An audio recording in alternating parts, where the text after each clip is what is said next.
मथुरा के कलेक्टर कार्यालय पर मंगलवार को विभिन्न संस्थाओं के द्वारा यूजीसी के काले कानून लागू होने पर सभी ने इसका विरोध किया है और संस्थाओं ने कहा है कि इस काले कानून को वापस लिया जाए। वहीं ज्ञापन देने आए परशुराम शोभा यात्रा समिति, वामन भगवान महोत्सव समिति, अखिल भारतीय गौंड मंडल और अन्य संस्थाओं के द्वारा ज्ञापन सौंपा गया। वहीं परशुराम शोभा यात्रा के राष्ट्रीय सचिव राम गोपाल शर्मा ने कहा कि श्रवण समाज के साथ बहुत ही गलत हुआ है, जिससे कि श्रवण समाज के बच्चों के साथ आए दिन यूनिवर्सिटी में शुरू से ही गलत होता आ रहा है, क्योंकि काफी ऐसी यूनिवर्सिटी हैं जिनमें से ये नारे दिए गए थे, तिलक राजू और तलवार, इसमें मारो जूते 4, ये नारे उन्होंने दिए हैं जिनकी यूजीसी में शामिल किया गया है और अब तो कानून बनने के बाद और भी ज्यादा गलत होगा। उन्होंने कहा कि यूजीसी में संशोधन करके जिस तरीके से SC ST और OBC के लोगों को शामिल किया गया है, इस तरीके से जनरल के लोगों को भी यूजीसी में शामिल किया जाए, जिससे कि वो भी अपनी बात यूजीसी के माध्यम से रख सके। हर कानून से लाने से पहले वो ढोल ड्रम सारी मीडिया को लेकर बैठते थे, सारे भारतवर्ष में अपने कार्यकर्ताओं को झोंक देते थे पूरे देश में।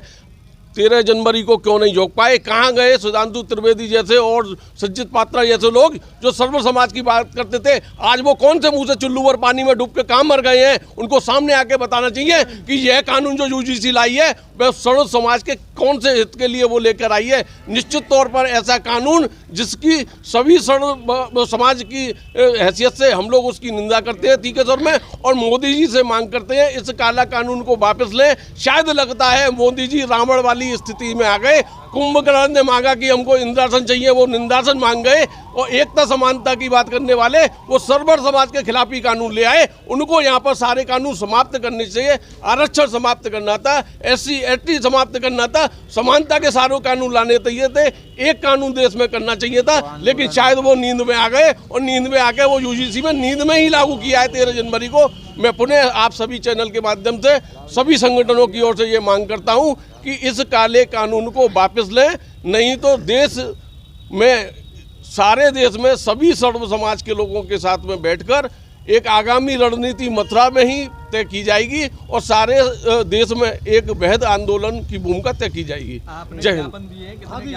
क्या मांगे रही हो? देखिए, अखिल भारत हिंदू महासभा, परशुराम शोभा यात्रा समिति, ब्राह्मण सेवा संघ और वामन अवतार शोभा यात्रा समिति और भी परशुराम शोभा समिति के राष्ट्रीय अध्यक्ष हैं और भी संगठन, अखिल भारत वर्षीय ब्राह्मण सेवा समिति और भी संगठन अभी आ रहे हैं अपने अपने ज्ञापकों के माध्यम से, क्योंकि बारिश हुई है आप देख रहे हैं। निश्चित तौर पर सारा समाज, स्वर्ण समाज जो बोला जाता है वह एकजुट है, अब नहीं सहेगा। आपने देखा है बरेली में जिस प्रकार से सिटी मजिस्ट्रेट महोदय ने इस्तीफा दिया है, एक SSP साहब ने भोपाल में अपना इस्तीफा सौंपा है, वो राजस्थान में 2 विधायकों ने तुरंत अपना ये कहा है कि इसको तुरंत वापस लें, नहीं तो हम पद छोड़ेंगे। सारे देश में कार्यकर्ता भाजपा को छोड़ रहे हैं। हम ही सरकार लाए थे, जब हम लाना जानते हैं तो उखाड़ के फेंकना भी जानते हैं। सर्व समाज अब अपना अपमान सहने की स्थिति में नहीं है, क्योंकि ये बच्चों को जहर देने की कोशिश अंतिम तौर पर की गई है। ये जो सरकार ने ब्रह्मास्त्र चलाया है,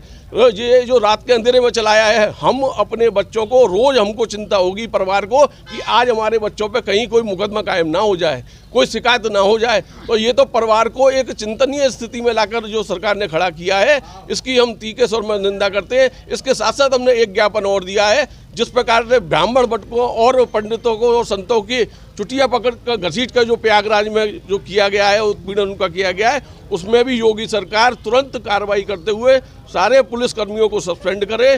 ब्राह्मण समाज, संत समाज, ब्राह्मणों के पास में एक सिखाई तो है, जिस सिखा का अपमान करने का प्रयास सरकार द्वारा उनके पुलिसकर्मी माता द्वारा किया गया है। ऐसे लोगों के खिलाफ भी कार्रवाई की मांग हम सभी संगठनों ने की है। जय हिंद, जय भारत।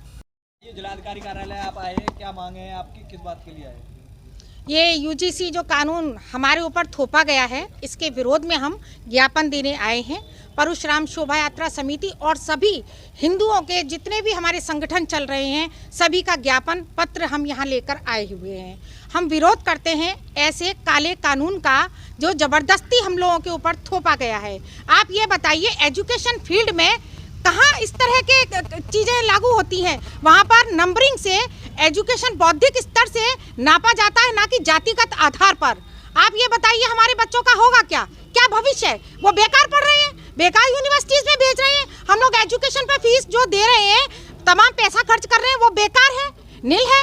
और इस कानून का मिसयूज भी होगा, ये मैं आपको बता देती हूँ, क्योंकि ये जो बच्चे हैं इनको पहले से ही पता है कि हमारे साथ कानून है, सरकार है, और सवर्णों के बच्चों का क्या होगा ये आप समझ सकते हैं अच्छी तरह से।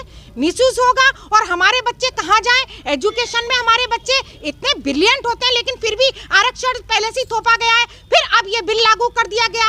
आखिरकार सवर्ण जाए कहाँ, ये हमें सरकार बताए और इसकी जवाबदेही सरकार की है। तानाशाही नहीं चलेगी। अब ये जो विरोध किया जा रहा है, ये मथुरा जनपद में या अन्य जगहों पर भी किया जा रहा है? ये संपूर्ण देश में किया जा रहा है। आप देखिए, संपूर्ण देश में हो रहा है, हर जगह, हर चैनल पर, हर किसी जो बड़े बड़े हमारे जो रिपोर्टर्स बैठे हुए हैं, ये भी जो बोलते थे गोदी मीडिया, वो भी इसका खिलाफियत है, क्योंकि सवर्ण जो है हर जगह है।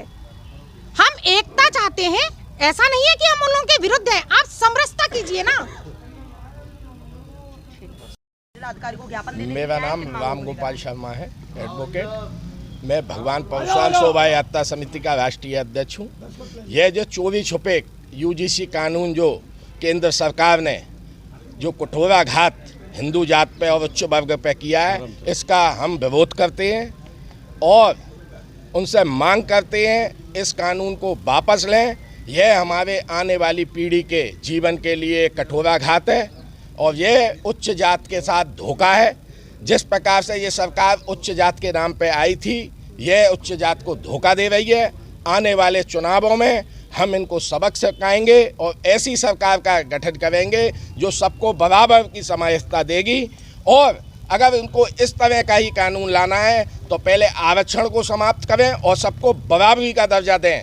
अगर इनको ये अधिकार ओबीसी एसटी को है तो उच्च वर्ग को भी ये अधिकार दिया जाए। जब इनका बंटवारे की नीयत है तो जिसकी जितनी हिस्सेदारी उस हिसाब से इसको बंटवारा कर दिया जाए, ये कानून हम पर ना थोपा जाए।